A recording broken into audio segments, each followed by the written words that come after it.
नमस्कार। आप सभी का एक बार फिर से स्वागत है आपके अपने YouTube चैनल फिज़िकल एजुकेशन अड्डा के ऊपर, जहां आपको फिज़िकल एजुकेशन स्पोर्ट्स की हर अपडेट समय समय पे हमारे द्वारा आपको दी जाती है। और आज मेरी अपने एक स्टूडेंट से बात हो रही थी, तो वहाँ पे जब मैं उनको स्टडी के लिए मोटिवेट कर रहा था तो वहाँ पे क्वेश्चन उठा। तो उस क्वेश्चन को उठने के बाद जो है मेरा यहाँ पे थोड़ा सा मेरी जिज्ञासा बढ़ी कि इसके ऊपर वीडियो बनाया जाए। हालांकि उनका ये था कि क्या रीज़न होता है जब हम 100% अपना दे देते हैं तो फिर भी कई बार हम विफल हो जाते हैं, तो उसका क्या कारण होता है। तो फिर मैंने बोला कि ये एक थोड़ा सा वाइड विषय है, तो इसके ऊपर वाइड तो नहीं, एक छोटी सी बात होती है, उसी के इर्द गिर्द सारी बातें घूमती हैं। तो फिर मैंने डिसाइड किया कि इसके ऊपर सभी के लिए एक वीडियो बना दिया जाए छोटा सा, जिससे हम इसके लिए कभी नेगेटिव ना हो। भाई फिजिकल एजुकेशन एग्ज़ाम की आप तैयारी करें और बार बार विफल हो रहे हैं, और कई बार आपको लगता है कि मैंने तो अपना 100% दे दिया, उसके बाद भी क्यों फेल हुए हम, और इस असफलता का कारण क्या होता है, इसके ऊपर इस वीडियो में डिटेल में हम बात करेंगे।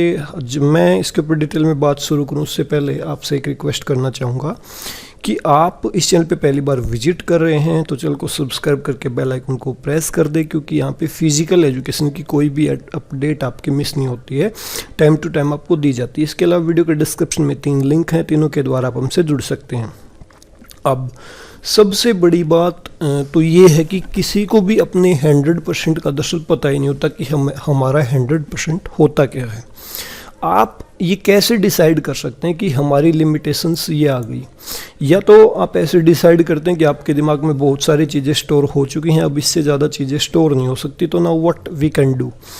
तो इससे भी हम अंदाज़ा नहीं लगा सकते। अब चलो आपने मान भी लिया कि आपने 100% दे दिया, ठीक है।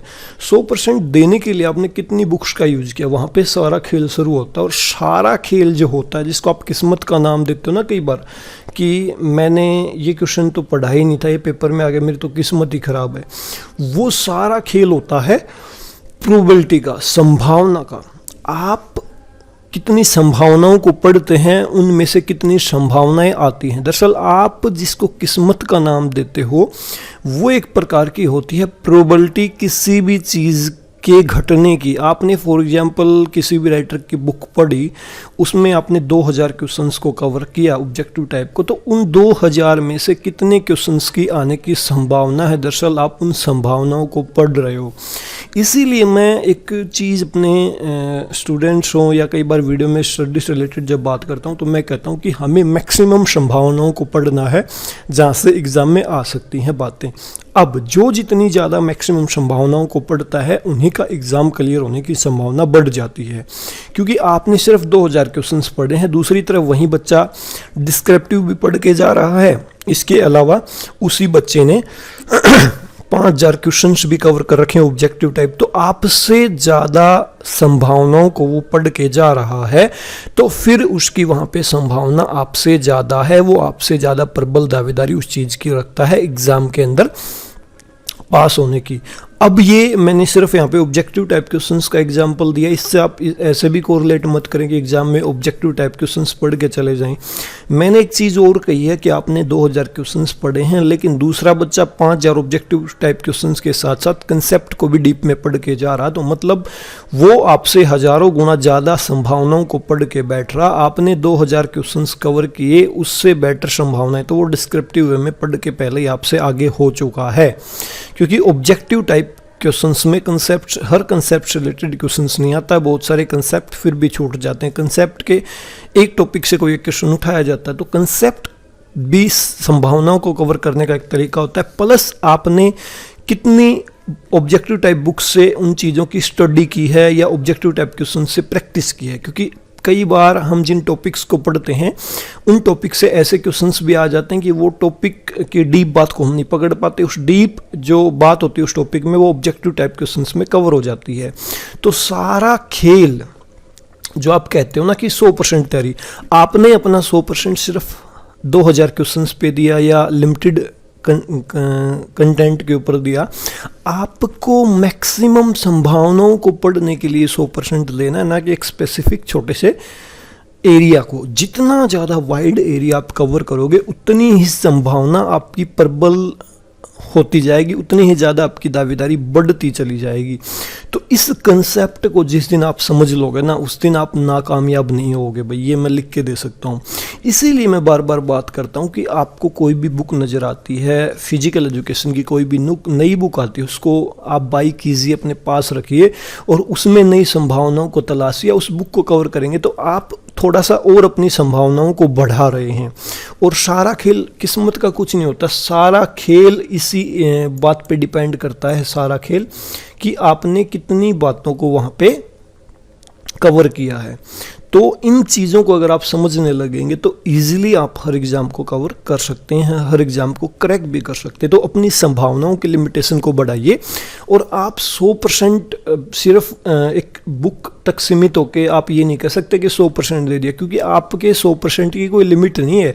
अगर वो है भी तो आप उस तक कभी नहीं पहुंच पाओगे। ऐसा बताया भी जाता है थ्योरी में कि मानव अपने दिमाग का ओवरऑल जनरली आप देखोगे तो सिर्फ 10% पूरी लाइफ में यूज़ कर पाता है, बाकी 90% दिमाग उसका ऐसे ही चला जाता है वाहियात की बातों में, या यूज ही नहीं कर पाता वो। तो आप सिर्फ कुछ परसेंटेज हिस्सा यूज करके आप उसको कह रहे हो 100% दे दिया, तो वो आपका 100% नहीं है, सॉरी टू से, क्योंकि हमें नहीं पता हमारा 100% कितना है। ठीक है, तो आप ये किसी भी हालत में डिसाइड नहीं कर सकते कि आपका 100% आ चुका है। ठीक है, जब कोई भी लर्निंग एक्टिविटी चलती है तो उसमें कई बार जब आप पढ़ोगे तो प्लेटो आता है, एक प्लेटो आता है, वहाँ पे आके रुक भी जाते हैं आपकी परफॉर्मेंस कुछ टाइम के लिए। वहाँ पे आपको अपना सिस्टम चेंज करना होता है, तरीका चेंज करना होता है।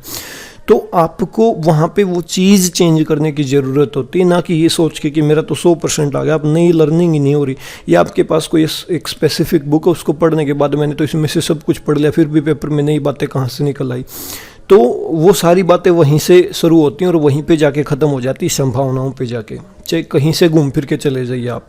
ठीक है, तो आपको मैक्सिमम संभावनाओं को कवर करने की ज़रूरत है। और इस टाइम जब मैं ये वीडियो बना रहा हूँ तो अचानक से मेरे दिमाग में आया कि इसके ऊपर वीडियो ज़रूर बनाना चाहिए, क्योंकि कई बार हम अपनी असफलताओं के लिए किस्मत को दोष देते हैं। वो दरअसल हमारी किस्मत ख़राब नहीं होती, वो हमारे लिमिटेड नॉलेज होती है, और लिमिटेड नॉलेज में से एग्ज़ाम में आने वाली बातों की संभावना थोड़ी सी कम होती है, इसलिए आप कई बार अनसक्सेसफुल होते हैं। और ये ट्रुथ है, आप इसको एक्सेप्ट करो ना करो, आप एक बार अपनी संभावनाओं को बढ़ा के देखिए, एग्ज़ाम में हर चीज़ वहीं आएगी जो आपने पढ़ रखी है। फिर मैं जो एक बात कहता हूँ ना, लॉ ऑफ अट्रैक्शन, वो भी काम करेगा। फिर आप ये भी कहोगे कि जो चीज़ मैंने पढ़ी वही एग्ज़ाम में आ रही है, जो मैं पढ़ रहा हूँ वही एग्ज़ाम में आ रहा है। तो आपका लॉ ऑफ अट्रैक्शन तभी वहाँ पे काम करता है जब मैक्सिमम चीज़ों को आप कवर अप करते हो। और मैक्सिमम चीज़ें कवर अप करने के लिए आपको ज़्यादा से ज़्यादा सोर्सेज की हेल्प लेनी पड़ेगी। और वो सोर्सेज ऐसे नहीं कि आप यूट्यूब पे ढूंढ पाओगे, वो सोर्सेज आपको बुक्स के अंदर या किसी और जिस बंदे को अच्छी नॉलेज है, वो आपका यूनिवर्सिटी में कोई प्रोफेसर भी हो सकता है, कोई आपका नॉन टीचर भी हो सकता है, किसी से भी ले सकते हो। तो ज़्यादा से ज़्यादा सोर्सेज को आप खोजिए, उन सोर्सेज के अंदर ज़्यादा से ज़्यादा संभावनाओं को पढ़िए। वो सिर्फ फिजिकल एजुकेशन टीचर की बात नहीं कर रहा मैं यहाँ पे, चाहे कोई भी सब्जेक्ट हो आपका, आप क्यों ना कांस्टेबल एग्ज़ाम की तैयारी कर रहे हो, आपको वहाँ पे भी मैक्सिमम जो प्रोबेबिलिटी की जो चीज़ें हैं उनको कवर अप करना पड़ेगा हर हाल में। तो मेरा ये वीडियो बनाने का मोटिव इतना सा था कि आप मैक्सिमम संभावनाओं को कैसे कवर करेंगे। ठीक है, इस बात को आप अपने दिमाग में बैठा लें। किस्मत या 100% का कोई लॉजिक नहीं होता है, आप सिर्फ संभावनाओं पे अपना 100% दीजिए और वो भी मैक्सिमम संभावनाओं को कवर कीजिए। तो मैंने जब वीडियो बनाना शुरू किया था तो 2 मिनट से 9 मिनट का टाइम हो गया, और मैं सिर्फ एक बात पे बार बार जोर दे रहा हूँ कि मैक्सिमम संभावनाओं को आप कैसे कवर करेंगे। और मैं अपनी वाणी को यहीं विराम देता हूँ। तो मेरा ये वीडियो बनाने का मोटिव यही था कि मैं आपको बता पाऊँ कि सारा खेल संभावनाओं को, तो इन संभावनाओं को जुटाने में जुट जाइए, इन संभावनाओं को मैक्सिमाइज़ करने में जुट जाइए, सफलता आपके कदम चूमेगी। ठीक है, और अभी के लिए इस वीडियो में इतना ही। वीडियो को आपने लास्ट तक देखा, इसके लिए आप सभी का बहुत बहुत धन्यवाद। Thank you.